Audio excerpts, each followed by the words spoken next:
And if thy right eye scandalize thee, pluck it out and cast it from thee. For it is expedient for thee that one of thy members should perish, rather than that the whole body be cast into hell. And if thy right hand scandalize thee, cut it off and cast it from thee. For it is expedient for thee that one of thy members should perish, rather than that thy whole body be cast into hell.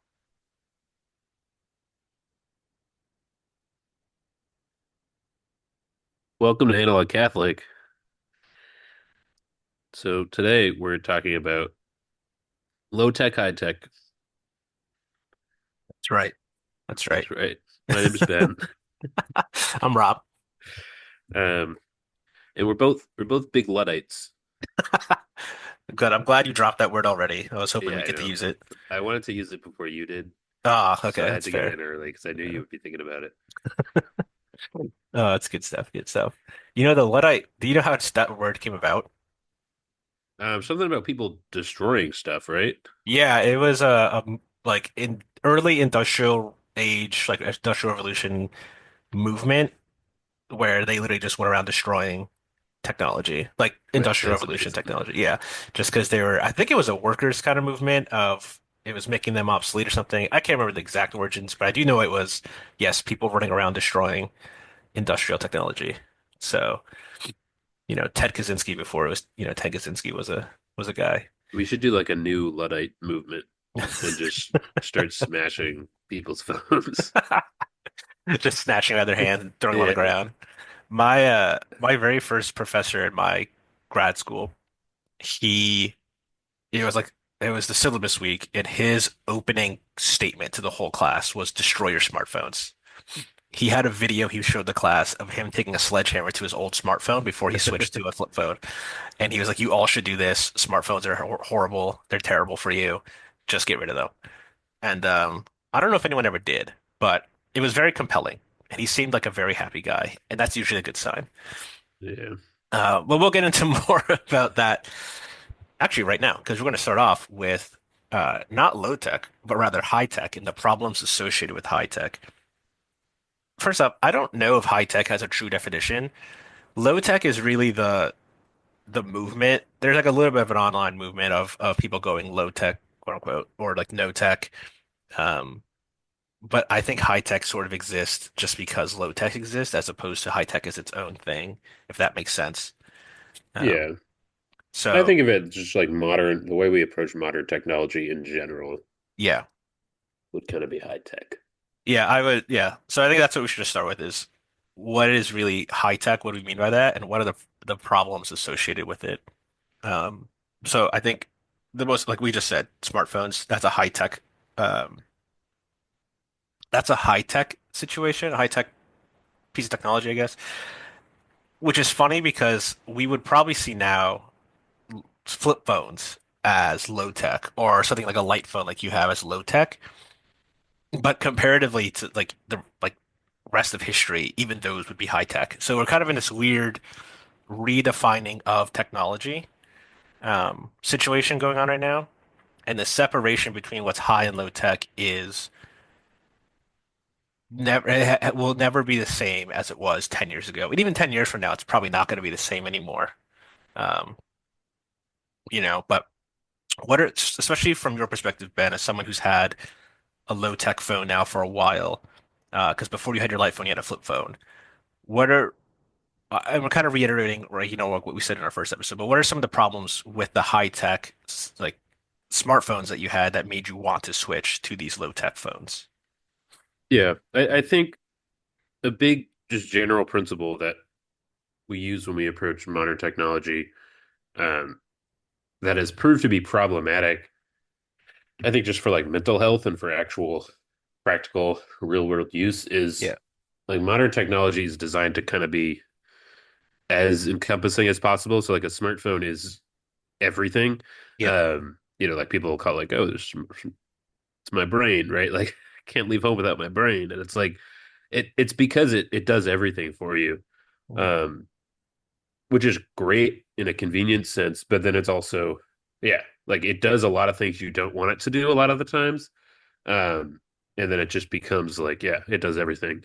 Um, I think the same thing maybe we'll talk about this a little bit more, but like with a computer, like you and I have been doing some writings and stuff for Yep. our respective blogs and then for our blog at analogcatholic.com. Um, Subscribe now. and I find it like as I've begun writing like the last 6 months, trying to Hmm. like learn how to actually sit down and write for fun. Yeah. And it's so hard to do it on a computer because there's so many distractions just built into the computer, Yep. um, which is like a dumb thing to say because it's like you just don't look at the other things, like you don't check your email. But like it's also just hard. It's hard that it's so convenient to check my email or Hmm. look at the weather or to watch like hockey highlights on YouTube, right? Like it's too convenient. And so like versus like the old tech version of like Microsoft Word was like a word processor that was just like a screen and typing, or like you could go back to like a typewriter. Like the Yep. only thing you can do is write. And so then it's easier to focus on that, even though that's like a technological improvement from like handwriting. It's still a focused task. Like you're still just writing. Yeah. Versus now, it's like the device does everything. So I think that's a big problem. In terms of just like general focus. And then also like there's a whole bunch of things you can do in your smartphone that you shouldn't do with your life. Lots of sins that it can encourage Yeah. Yeah. beyond just distraction in general. And like I just think it's good not to have sin available as much as possible. So, so I think that's another big issue with it. Yeah. Removing yourself from the occasion of sin is just as important as just outright not sitting. Um, Right. and that's a big thing too with phones is, yeah, I have a smartphone. I would rather not have a smartphone. My job slash lifestyle a little bit kind of requires a smartphone capable device, which is why I purchased an iPad. This one doesn't have cellular enabled data, it's just Wi-Fi only, but I have it for the sake of transplanting non-essential apps to it. So any of like the quote unquote fun apps or anything like that, which I don't even really have any of those, is on the iPad. So I can put the iPad away and thus I can kind of put those distracting apps away. Um, but that only works insofar as I have the discipline to not just find other ways to use my phone for distractions or just, circumvent my own rules.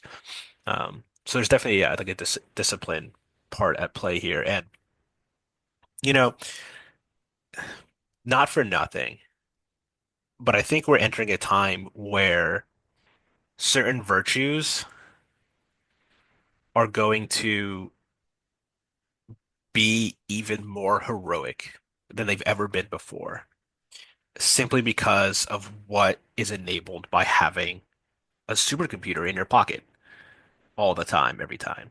Especially the virtues of like chastity, I think. There's a lot of saints prior who are known for their chastity and they're raised up for that virtue, but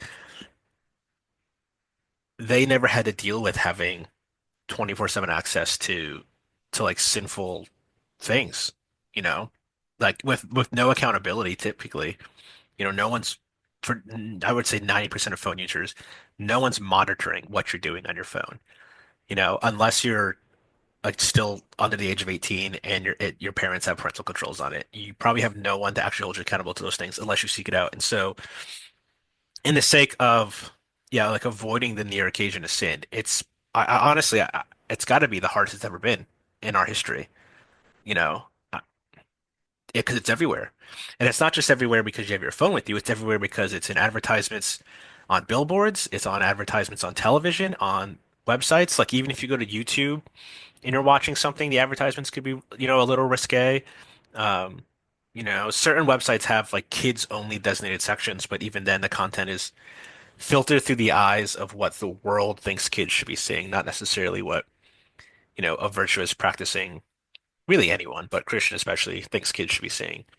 Um, Yeah, that makes me think of at risk of making this just about chastity. A yeah, conversation I we'll move had, on quick. yeah, with a friend of mine a few years ago. And he was talking about how there's this story of St. Thomas Aquinas.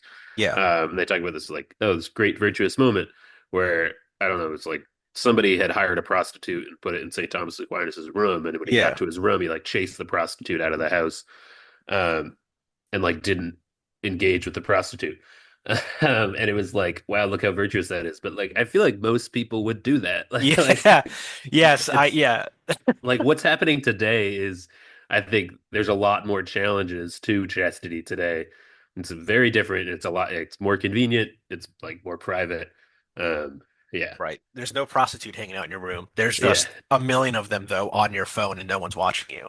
exactly. And that's yeah, that's a huge thing. And that's not to take away from St. Thomas's virtue. It's just yeah, if I walked home, I mean now most especially because I'm married, but if I walked into a room and someone's like, "Oh, I'm a prostitute that was hired to like ruin your life," I'd say, "Get the hell out of my house." Like, what do you do? You know, like there wouldn't be it. There's no temptation there. It's get the heck out away from me.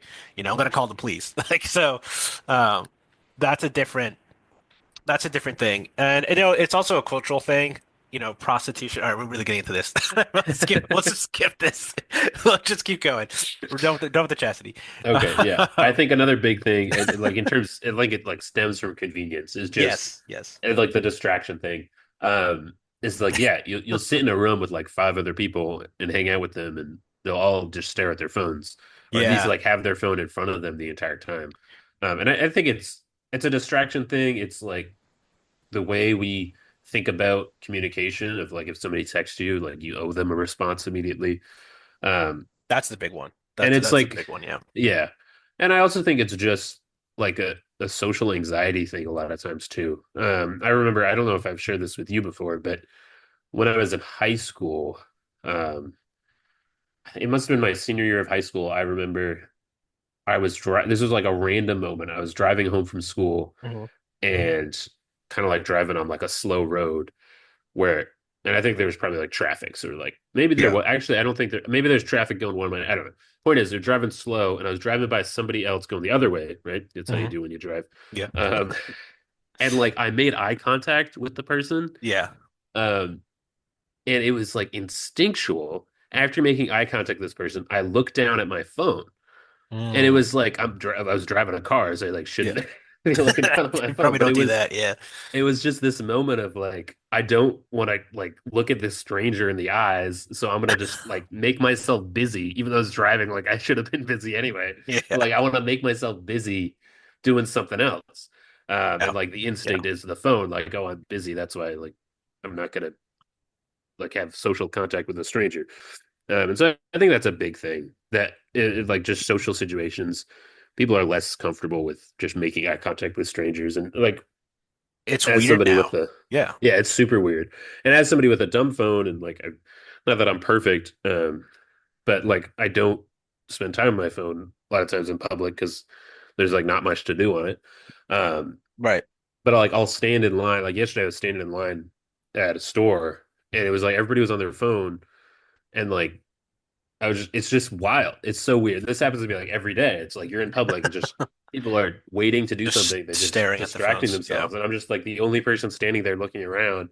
And I made eye contact with like a kid down on the line. I assume he didn't have a smartphone. That's why he wasn't staring at it. And he like looked at me like I was weird. And I was like, I'm Yeah. not the weird one here. Like I'm normal.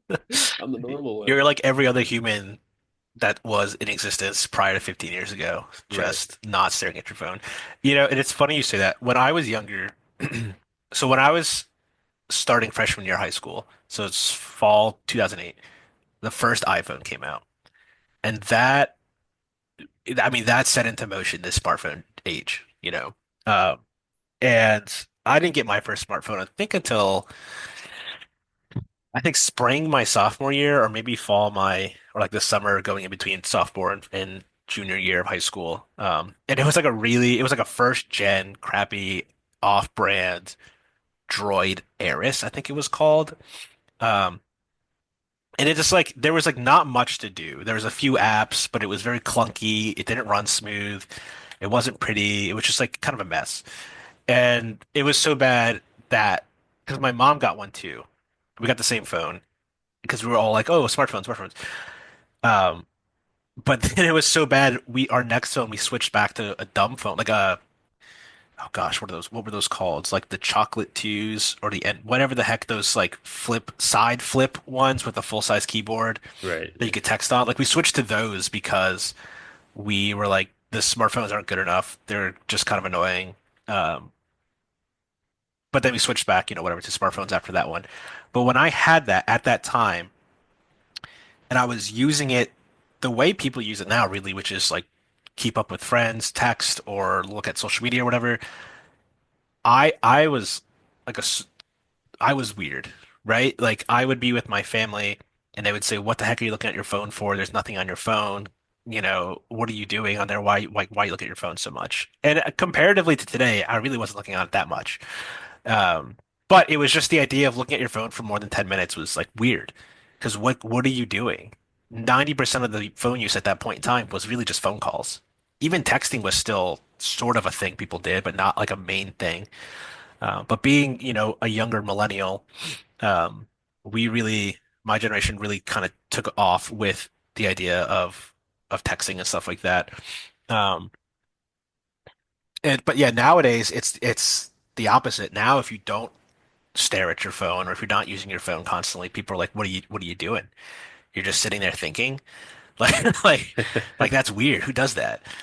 Um, it's like there's so much on your phone now. You make money off your phone. A lot of people can do that nowadays. I trade on my phone. Some people have online shops and they manage it through their phone. Other stuff like that. So there's so many things you could do on your phone. Now it's almost like how do you not have a life that requires you to use your smartphone? Which I think is a wrong approach to it because you don't need to have your life. You don't need to have the smartphone be the center of your life. It doesn't need to be the crux of what you're doing, of your hobbies, of your job, all the things. Yes, it's probably necessary to do well in those things because of the way that contemporary society exists. But um, yeah, that's just the thing I reflect on a lot of how I used to get in trouble for looking at my phone. Now it's just expected to just be looking at your phone. So the culture has shifted drastically as well over this, how many years now? 15, 16 years smartphones have been out. Um, so yeah, so high tech. So those are some of the problems with high tech with phones, and I think you touched on it with computers too. Like, yes, if you want to use a word processor to write, you have to really go out of your way to not be distracted by the rest of your computer. Um, what's his name? Cal Newport. He has a really good podcast I recommend listening to. But he wrote a couple. He's wrote written a handful of books. One of them is Digital Minimalism, which I actually haven't written yet. Sorry, I haven't read yet. And the other one is Deep Work, which I have read. And one of the things from Deep Work is it's funny because he kind of I get called out very quickly in deep work because he goes, "Hey, if you're sitting there with your email screen open, you're not doing deep work because you're constantly getting pinged, you're constantly looking at your email tab, you're constantly refreshing it, and you're like taking yourself out of the work you're doing." And it was right because that's exactly how I operated when I was working, is I would pull up my emails and I would just have that on my screen as sort of like my default homepage. Um, and then when I stopped doing that and didn't and gave myself set times in the day where I would actually check my emails, I was more productive. So that's just like one thing in work that I noticed that like yeah, just constantly having pings and notifications are just distracting and they pull you out of doing good work. Um, so that was a big issue too with some of this high tech stuff. And the other thing you touched on that 100% is true is the smartphone has become the end all be all of everything. If you are taking photos, you use your smartphone. If you're communicating with someone, you're using your smartphone. If you're writing emails, using your smartphone. If you're checking social media, using your smartphone. Um, if you're tracking, like you could track your health in there, your workouts, your medicines, like all this, like it literally is the one-stop shop for everything. And because of that, it never stops. It's never silent. Um, the only way to silence it is to either turn it off or get a dumb phone. Uh, So that's just like a huge thing, a huge issue I think with tech. Well, high tech is it doesn't allow you to be silent. It doesn't give you peace. It's not designed to give you peace. It's designed to keep you using it. Every app is designed to make you want to use it more. And Yeah. that's just yeah, very, very annoying. Very annoying and very problematic. And I would say that's almost one of the defining things of high tech is it has to distract you. It has to get your attention. But we're not here just to talk about high tech. We're here to also talk about low tech slash no tech, which is something that you and I both prefer. and have been shifting ourselves towards. I think you've been doing it better than I have at the very least because you actually have a low tech phone. Um, so low tech, no tech. So in your words, what would you say is low tech? Yeah, I think there's a few different approaches to it, but I think it's not just stuff that's old. I think it's stuff Yeah. that's more intentional. Hmm. Um, so it goes back to like the typewriter thing of like the typewriter just writes. Yep. It doesn't do anything else. Same thing with like a vinyl record player. Like it just plays records. Yep. And maybe we could touch on this more about like how like beautiful it is to have like physicality to things like Hmm. records or photographs. Yep. But like things that are yeah designed for a specific thing because like it kind of relating to the deep work thing. It's like you're intentionally engaging in a specific thing instead of having all these options in front of you constantly. So I think that's what it is. So like tech designed for a specific task. And there's some great older versions of that, and there's some really awesome like newer stuff that's been coming out the past few years, Yeah. like the light phone. That's just incredible because it's simplified versions of things, and they work really well because they're newer technology. Hmm. Yeah, and that's a big thing. I fell down a rabbit hole on YouTube. Speaking of distractions, like a month or so ago, like just watching low tech videos. Like people are like, "Oh, I've decided to switch to low tech, or I do this, or I do that." And it's cool what you can do, but there's just a convenience factor that's unmatched with the smartphone, which is part of the appeal to it. But yeah, you can do something like a flip phone or a light phone or a wise phone, and you can have very restricted uses on what your phone can do. And so because of that, if you want to be out in the world and you want to have access to other things, you need to bring other things with you. So, one of the things I was looking at doing was getting um like an MP3 player again, just to have music on a device and all the device does is play music and then download podcasts. You can load the podcast onto the player. And so I don't have a smartphone that's constantly pinging me or updating me that I need to use to listen to music or podcasts in the car or like at the gym, which can lead to distractions. Instead, I just literally have a player that's only doing that. And they exist. And like it's not just old ones, though there is like a subgroup of people who deliberately purchase old like iPod classics and then they kind of tweak them and like they change the internals a little bit, like give it more storage space and a new battery or something like that. And because it was so good, and it is so good of how it was designed that they're like, you can't beat this, just buy old ones and fix them up. But you can buy like new released Sony Walkman, and they're not CD players, but they're MP3 players, and they're high quality, and you could do high definition sound on them, and you could have tons of storage on them. And some of them still connect to Wi-Fi and Bluetooth and all that stuff. And so some of those things are convenience again, but at the same time, it's okay, I don't want to connect to like a smartphone-esque shop. I don't want to have access to apps because some of them were advertising themselves like that. They're like, oh, it's an MP3 player, but it has access to Android Play Store or like Google Play Store, and so you could download social media apps. I'm like, no, I don't want that. It's unnecessary for that to be on my music player. So you can buy MP3 players that don't have any of that, and they just store music and they just play them. And not all of them are just old ones from, 10, 12 years ago that are just, they've been sitting in a box in a warehouse for all those years and they're just trying to sell them. Like, no, they've been made and manufactured the past, couple years, maybe even this year. There's like a new release. So that market still exists and those things are still out there. They just have a lot less diversity in them because not a lot of people do them anymore. Um, but like something like that exists. Or like photography. Like I'm borderline about to add photography to a hobby of mine so that I could take beautiful photos. I don't like taking photos on smartphones. I don't like really taking photos in general, so I don't actually think I'll go into this hobby. But my thought is if I'm traveling somewhere and it's a place where I know it's going to be beautiful, I think, yeah, I'd rather just have a camera that's equipped and capable of doing great photography and recording life through that lens as opposed to my smartphone. When my wife and I got married, we were borrowing her cousin's like new modern day Polaroid and taking photos of each other and taking photos of our friends and guests. And then when we moved into our house, we had like the first month or so, we were still borrowing it and we were just taking photos of different things. And so we have these little Polaroid photos throughout the house now that are all of like our first month of marriage. And we recorded it that way. And it's great. They're cute little photos and they're physical. They're in our hands. I have one right in front of me. I took of her. I keep it next to my computer. Um, and yeah, it's not on our phones where it's kind of like a take it and forget it situation.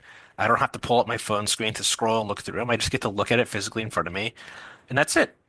And there was no distractions with it. There's no refinement or like, oh, it should go through this filter or that filter. It's like, nope, it is what it is, and it looks great, and I'm happy for it. And so that low tech preference, I'm sort of segueing into now our next part of like the preference part of this. Um, a lot of it does touch on the physicality, physically holding something in your hand, having something present and material to you, as opposed to just constantly touching a screen, constantly looking at a screen. Like, I don't want my life to be associated with a piece of glass, you know? Yeah. Yeah, maybe we do like a maybe this is a blog post or in the description, but Yeah. for like resources and websites, there's a great company called Retrospect, but with a K instead of a C. And they sell like refurbished Polaroids and like old film cameras, VHS things, and like stuff like that, and Walkmans, which Hmm. is really cool because it's like the original products. They're just Mm. repaired and cleaned up and everything. Um, so that's like a fun thing. But yeah, there's definitely something cool about the physicality of like a photo. Yeah, there's another a camera that I use is called Camp Snap. I think you've seen it. Yeah, yeah, Looks like an old film camera. It takes digital photos, but you can't like review it. It yeah. just kind of stores it, and you have to look it up later when you plug it in. And that's like a fun thing. It's like because I can't take photos on my phone, and there are times when it's like I just wish I could like take random photos. Right. Um, and it also like I think with that like it's a digital camera, but with the physical camera, it's just you're more intentional about what you take a photo of. Yeah. With Yeah. something with film on it because like it costs money every photo you take, Mhm. and I think that's really cool because like when you take photos now, it's like like if you have somebody take a photo of you at like at least a random thought, but like going on a hike, and you're like, oh, take a photo of me. Yeah. Um, they take like 50 photos, like because it's just like it's like you have unlimited storage, and like one of them will come out okay, and Right. it's Yeah. like good and convenient in that sense, but it's yeah, it's just not as intentional. No. So there's Yeah. something beautiful to like each photo costs you something, so be intentional how you do it. It's like just super fun. Yeah. That's the yeah, good word there, intentional. That's the other part of this too, is with high tech, it sort of compensates you for any lack of intentionality behind what you're doing. Like you can be lazy, you could be less intentional, and the technology will sort of help you out. It'll kind of push you over the edge of like, okay, this is fine.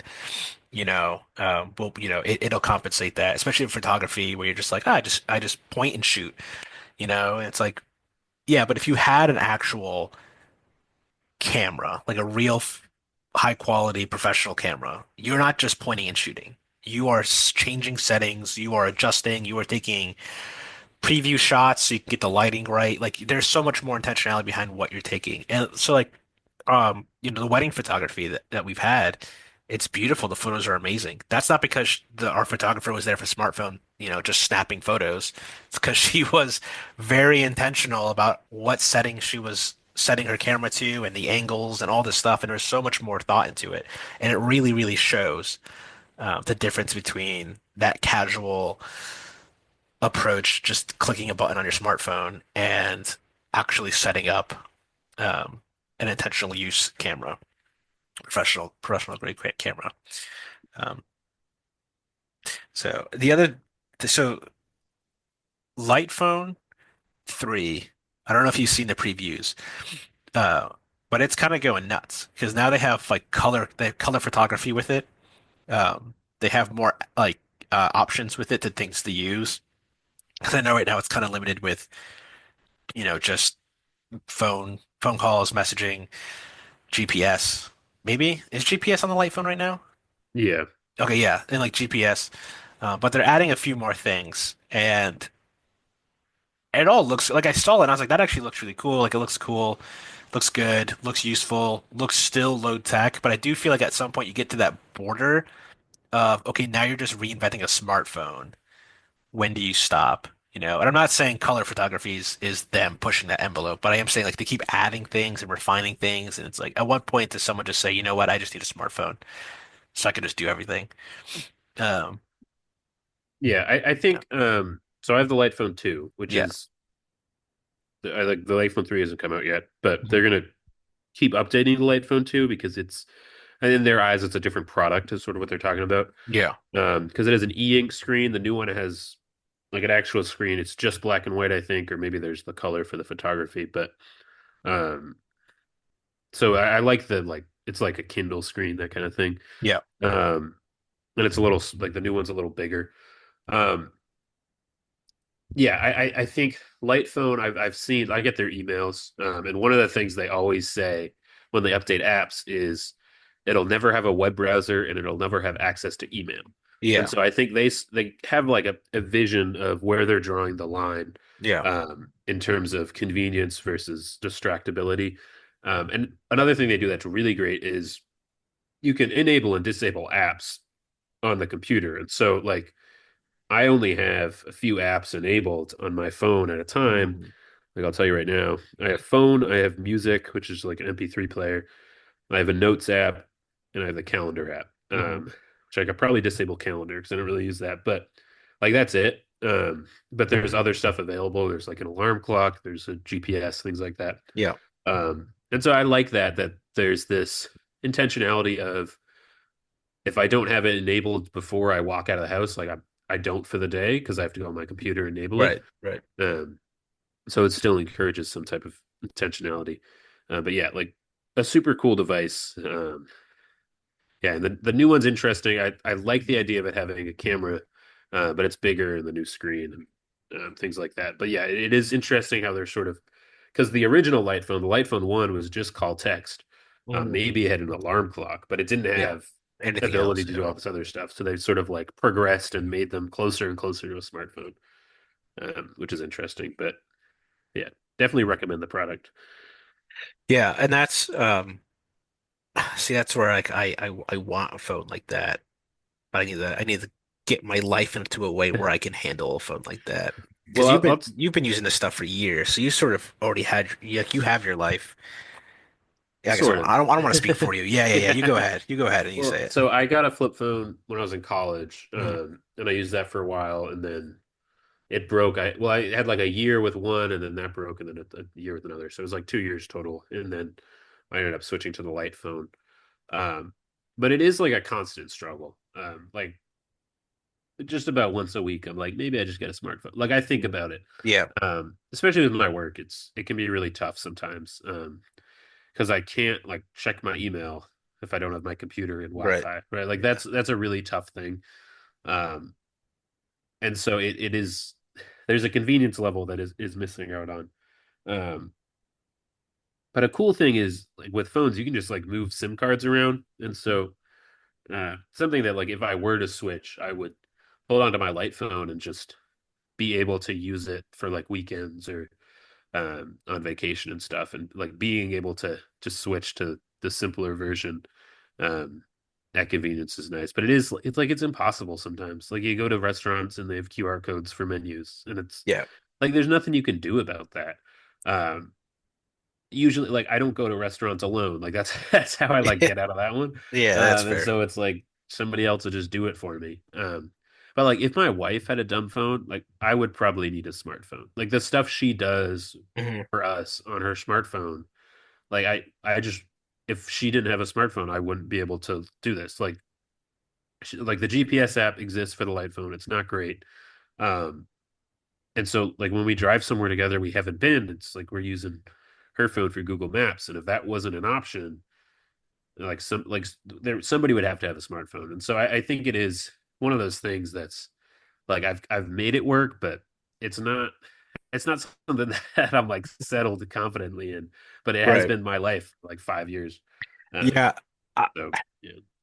And that's yeah, 100%. Like especially with the email thing, that's why I stayed with the smartphone, my previous job, which is your job. Um, and like even with my current job, it's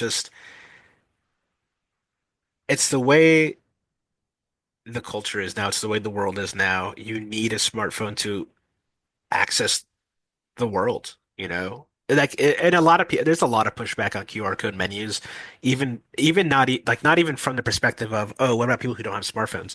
Even people with smartphones, like this is dumb. Just give me a menu in front of my face.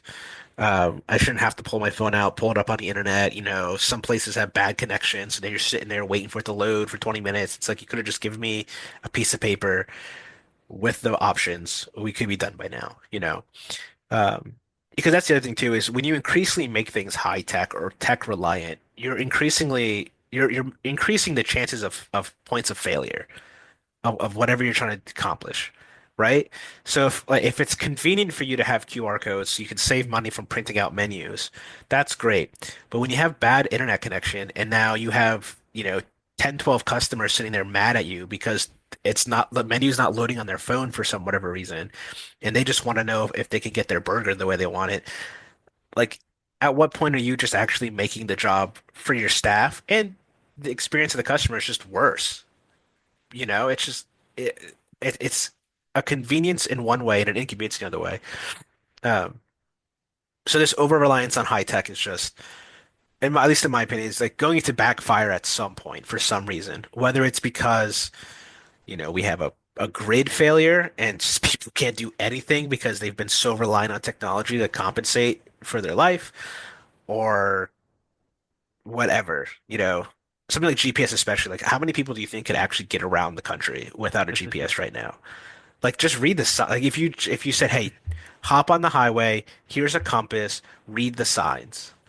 You know, like I don't really trust that many people to be able to do that. Yeah, once I had a flip phone and I started driving, realizing how much information is available on like road signs, I was so shocked. I was like, I can get anywhere. Like I was, there's like certain things where you're like somebody's Yeah, house in the middle of the woods. It's like you can't really pinpoint it, but there's a lot of information on road signs. right. Well, my wife and I took a road trip this past weekend. We were visiting, we were visiting the little town in Connecticut that the Gilmore Girls was based off of, and so we were traveling there, and we took a GPS to get there. But on the way back, we had like no cell service, so we couldn't load the GPS.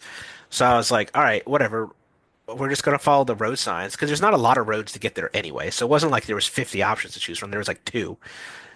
And I was like, well, this is the right direction. And the sign doesn't have, like our town on it, but it has a town near our town.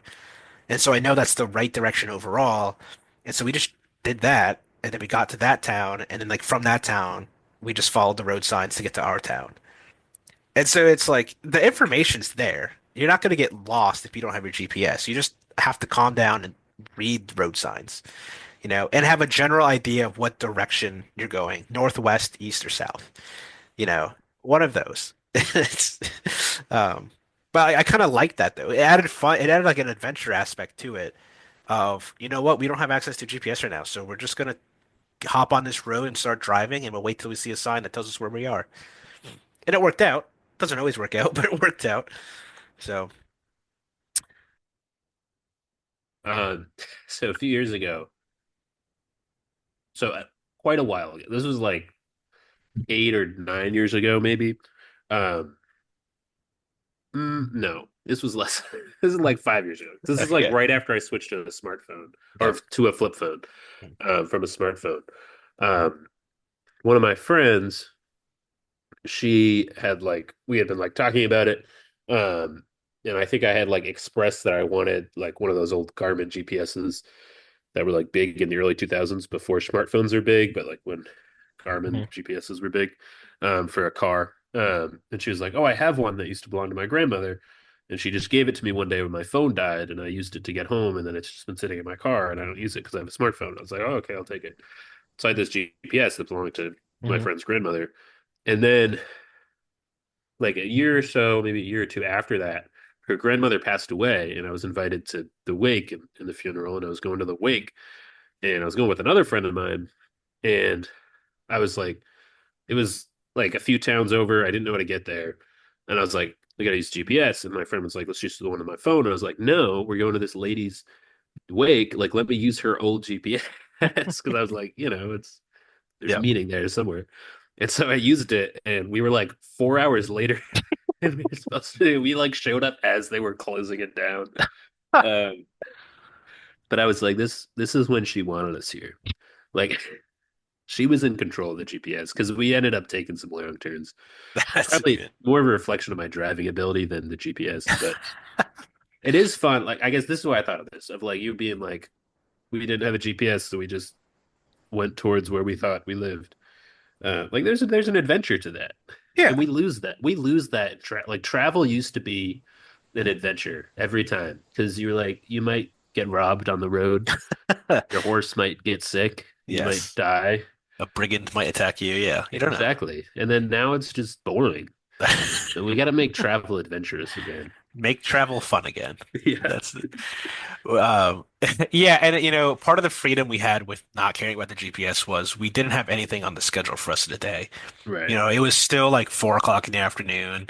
We knew we were, not super far from the home in terms of like drive time, and we didn't have any. We weren't going to anything, so it's just like, yeah, whatever. We can afford to just add however long it takes driving home without a GPS. If it, adds 15, 20, even 30 minutes, it wasn't that big of a deal.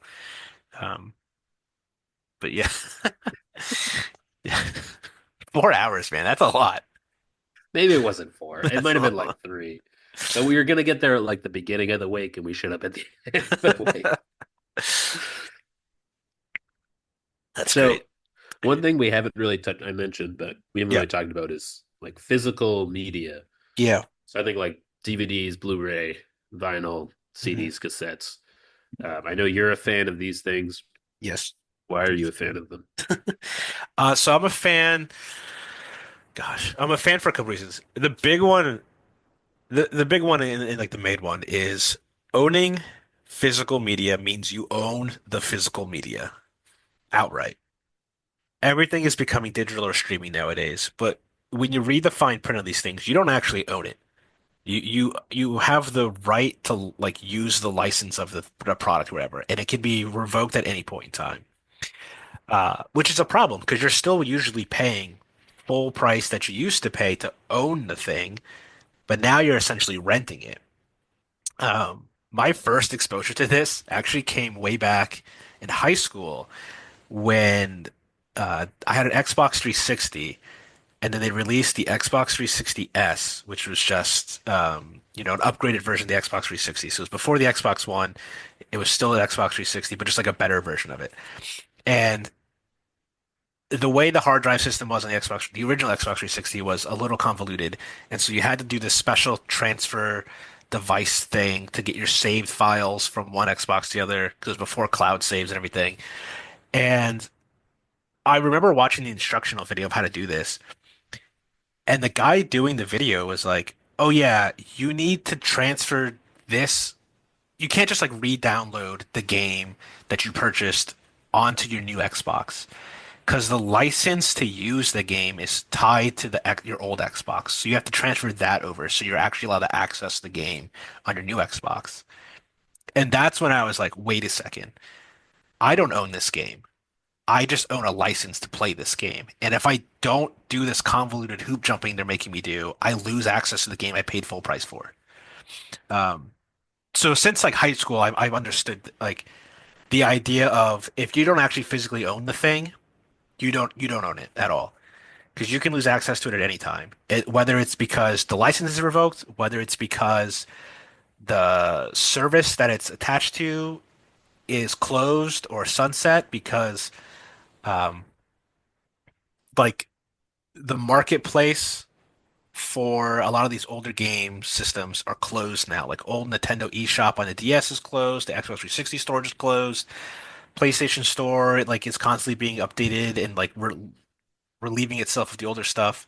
Um, So you no longer have access to these products. And if they don't port over some of the stuff that's been purchased, you just outright lose the ability to re-download it or access it ever again. Um, that goes for streaming services too. Streaming is extremely popular right now, but you don't own any of those movies. So at any point in time, they can be dropped from the catalog and now you can no longer watch it. Um, you can be kicked off the streaming platform. You could be banned for whatever reason, and so now you lose access to all these things. But the other big thing is editing. People can change the digitally released versions of movies and stuff now and edit them. There was a whole thing about, I don't actually know if they went through with this, but there was a whole thing about editing out Trump from Home Alone 2, right? Like he's in there for 5 seconds, not even. And they're like, we're going to cut that scene. And you're like, what? Like, so now all of a sudden you got to have like these, black market bootleg old school DVDs of Home Alone 2 with Trump on it. Because if you stream it, you'll never know Trump is in that. Imagine living in a world like 100 years from now, where like Trump was president for 2 terms, and like the world moved on, and, and people are like Home Alone 2 fans, and they have no idea. And there's like some people that are like, That "Did you Trump was know in. that 100 years ago when they originally shot Home Alone, Trump was in it?" And everyone's like, "No, No, no, that's bull. No way, no way. And they'd be like, yeah, yeah, it's look fake, at this it's fake." VHS from '95. Like he's on, like you got to, oh, and it becomes like a lore. But it's not just that. It's also a show I used to watch called "It's Always Sunny in Philadelphia." They stream on Hulu, uh, and they've had like 3 or 4 episodes cut from streaming because of quote unquote problematic scenes and like whatever. Um, and you're like you're now you're just censoring shows, you know? And again, if your exposure to it is just Hulu streaming, you're never going to see those 3 or 4 episodes. And you may not even know they exist because it's not like no one really talks about it anymore. Like when it happened, there was like, oh, and then it just died off. Um, so my biggest thing about owning physical is to actually own it and so that it can't be altered in the future.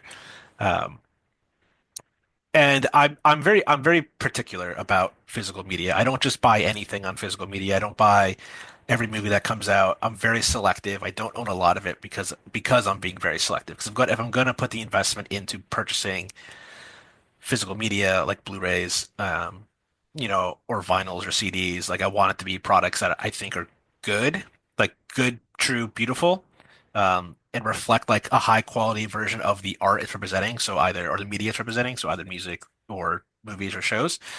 Um, and also for children. So one of the things I don't own yet that I do want to buy though are like the Muppets movies on Blu-ray because the Muppets are, which like thanks to Ben, he introduced me to the Muppets. The Muppets are absolutely something that I would be okay with my kids just popping into Blu-ray up and watching. Like, don't need to worry about that. Don't need to freak out about that or like, oh man, because if I say, oh yeah, just go on Disney Plus, you know, especially nowadays that Disney Plus has been integrated with Hulu, so it's just like they just have access to everything. It's like, no, if there's a TV in like a room with a Blu-ray player and a bunch of DVD or Blu-rays they can access, that's it. You just say, hey, yeah, go pick one of those out, sit down and watch it if you want to, you know. And there's no thought to it. You've already done the work to selectively screen for what your children are watching. And so you no longer have to do any sort of oversight or parental controls or anything like that.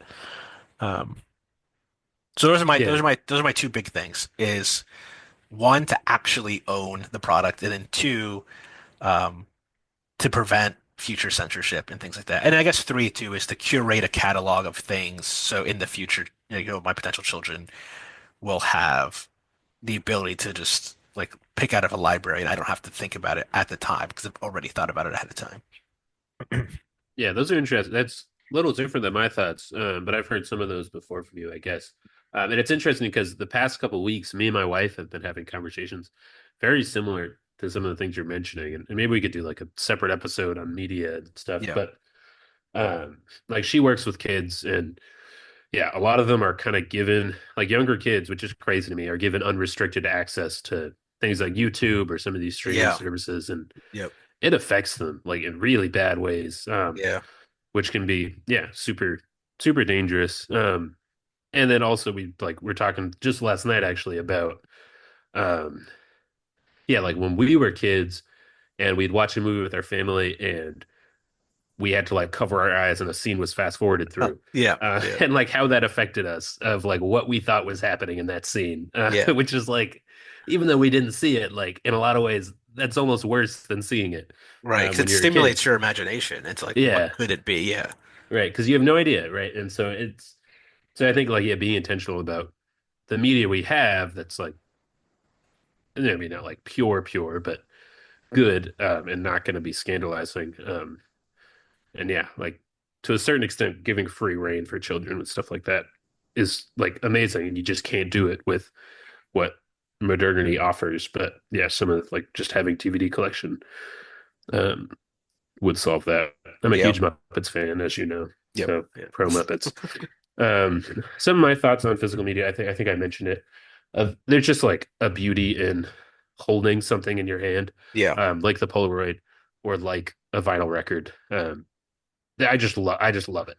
Um, so I have lots of CDs and cassettes and records, and it's just it's more beautiful. It's more intentional. Hmm. Um, and maybe this also could be a separate episode, but I could go on rants about Spotify and playlists and how they pay artists and all this thing. And um, I think that I'm a big fan of listening to albums straight through. Yeah. Um, Yep. and just people just don't do that anymore because like why would you? You just can make a playlist of all these hits and stuff. Um, and so like having a CD forces you to listen to it straight through. Hmm. Um, or like having a record forces you to listen straight through. And it's just, yeah, it's more intentional. There's a beauty in that. And then, yeah, you own it. A few weeks ago, my wife and we wanted to watch a movie. Um, and we have like access to a few streaming services that like our families pay for. Yep. But I don't like we don't pay any for ourselves. And the movie we wanted to watch wasn't on a streaming service. And she was like, "All right, let's just rent it." And I have such an issue. Like, it just feels like such a waste of money to me. And it like a streaming service is like you're paying like whatever $12 a month, and you get access to all these things. Yeah. Which like it makes sense conceptually. It's less intentional, and you don't own it. It's like kind of throwing money away, but it's also like gives you access. Um, but she was like, let's just rent it, and it's like you spend $5 to rent a movie and if you go on eBay, like there's not all movies, but most movies you can find a used copy of the movie for $5. And it's like we Yeah. could buy this movie.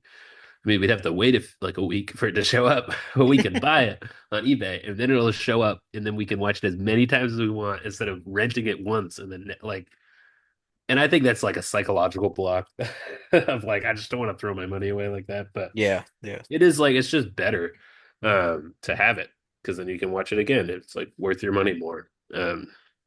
But yeah, I think it's more intentional, more beautiful. It seems just better to own something than to rent it. But those are my thoughts. Yeah. No, I agree. So, I mean, it's super convenient if you have Amazon to just like rent the movie if it's not on a streaming service. But then that's it. You spend $5, $6. Sometimes it's like if it's a newer release, it's almost $10. Um, and you get to watch it, and the access they give you is like 48 hours or 24 hours after you first press play. And so you're spending $10 sometimes to just get 24 hours access to a movie. Or like you said, you could just go find the movie, buy it online for $5, $6 and wait a week, and then now it's at your door and you have it forever. But again, that's also why I'm very intentional about what physical media I actually do purchase because I don't want to have a collection of like 500 DVDs or Blu-rays, in my house. I don't necessarily think there's that many movies worth owning. But I'm also, very particular, and everyone has their own particularities when it comes to media and stuff. So obviously, other people might disagree, but all right, yeah. So that's just yeah. We covered a lot there. So let's just get into like our final kind of thought here because we could wrap this up. So it's not too long of an episode because I thought our social media episode was going to be the longest, but this is starting to compete with it. Um, so what are just some closing thoughts you have on living in an increasingly high-tech world, and how can we use low-tech or like no-tech? Um, and there's so much more I think we could have covered with this too, like writing out a notebook first and then transferring that to uh, a word processor on the screen, or like there's different word processors you can use. There's one that I used to use that's supposed to be like a distraction-free one. I forgot the name off the top of my head, but I'll look it up in the show notes. Um, like all these different things. that we could do to kind of help us not be overcome by high tech. But what are your thoughts on how not just a good like Catholic, but how just like a person in general wanting to live a little bit better in a high tech world? How can they do that? Yeah, I think the big thing, and I think maybe this is like a challenge to it, but I think a lot of things are like a lot of things that would enable you to step into low tech are more expensive and Hmm. they're less convenient. And so it's about being intentional about like if I'm going to change my life, like what is worth losing convenience or worth spending money on. And even something like a light phone, like it's not cheap. The new one's a lot more expensive than the one I have, but even the one I have is it's not cheap. Um, and so it can be hard to like commit to something like that when it costs more money and um, it's going to cost you a lot of convenience too. But I think it's about being intentional and looking at like what is going to like what is the goal of life? What is the goal of having a phone? And how can you make that goal the only thing you do? Like how can you make the purpose of your phone be a phone and or a calculator and like the things you need? Hmm. And there are like apps for that and stuff too. Um, but I think we should just as people try to pursue um, stuff that's beautiful and good for us. And I think, yeah, like looking through that lens for everything is helpful, and then kind of going from there. And like again, even with like the movies and the music and stuff, like it can be, it's a lot easier to spend like $10 a month for a Spotify premium membership than to buy CDs and stuff. Especially when like space is kind of the most expensive thing, like property and rent and stuff like that is challenging. But I think it's beautiful and sort of opening up to that. And then, yeah, being intentional about how you use the resources you have. Yeah. Yeah. I think I agree with all that. And that's, just a big part of this is it always comes down, I think, to what virtue is, which is the golden mean between excess and deficit and just moderating your usage of it and keeping it to a degree that it's useful for you, but not using you. Um, I think that's the ever-present danger of high tech that we need to watch out for is it using us? Are we the product? And most of the time, the answer is actually yes, I think, especially social media, um, and especially apps with a lot of notifications and pings. Like they're just trying to get you to use the app. That's why on my smartphone, I disable notifications for most of my apps. Only ones that I know I need urgent use of, or like would potentially need urgent use of, I allow notifications, but 90% of my apps don't have notifications because that's them using me. That's not me using the app or using the phone. Um, so yeah, so I think transitioning away from high tech to a low tech version, so long as it doesn't inconvenience your duties or prevent you from doing your duties as you're supposed to, related to either work or family life. Yeah, I think that's the way to approach it. I think that's the way to go. Um, yeah, Sweet. yeah, And we'll have it in the show notes, just different products and services that yeah. we have seen or encountered Either or either used. seen or used, yeah. And then we'll none of it's paid, by the way. We don't get commissions. So if you click on the link and buy something, good for you. We don't get any money. Uh, but if you would like to support us, oh wait, we actually don't have our. You could pledge to Yeah, you can support us, pledge. and then when we actually activate it, it'll start taking money out. But don't worry about that right now. Instead, just go buy something from our shop if you want Yeah, to buy support some us. for a shop. Yeah. AnalogCatholic.com. And like Catholic. All right. Sweet. Well, this has been Ben, And I'm Rob, and this has been Analog Catholic.